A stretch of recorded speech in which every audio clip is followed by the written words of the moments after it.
Main topic है उसका name क्या है, इन्वेस्टमेंट। अब concept in types of investment इसमें हम डिस्कस करेंगे। अब इन्वेस्टमेंट का मतलब क्या होता है, इन्वेस्टमेंट का मतलब है it refers to increase in the stock of capital, कि जो हमारे पास स्टॉक ऑफ कैपिटल है उसमें इंक्रीज कर देना, ठीक है।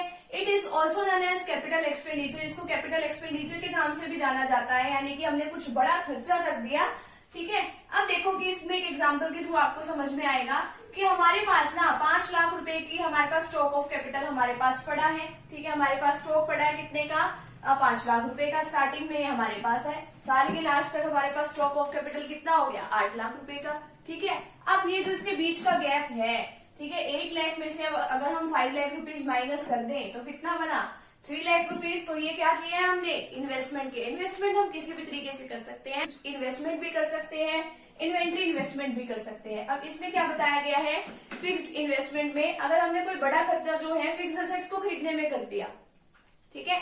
साल के स्टार्टिंग में मान लो हमारे पास 5 मशीनें थी, साल के लास्ट तक हमारे पास मान लो 7 मशीनें हो गई हैं, तो 2 और एक्स्ट्रा बढ़ा दी ना हमने मशीनें।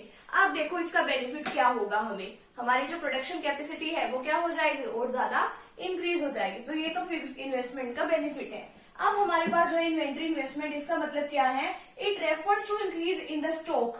अब ये क्या है, किस चीज में बढ़ा है हमारा जो स्टॉक, फिनिश गुड्स का भी, सेमी फिनिश गुड्स का भी, रॉ मटेरियल का भी। इसमें क्या है कि particular point of time period पे, ठीक है, प्रोड्यूसर के पास जो है कितना स्टॉक अवेलेबल है ये कुछ बताया जाता है इसमें, ठीक है। इन्वेंट्री इन्वेस्टमेंट का मतलब ये होता है। ये हमारा छोटा सा इन्वेस्टमेंट का टॉपिक है, तो फटाफट से भी आप इसका स्क्रीनशॉट ले लीजिए।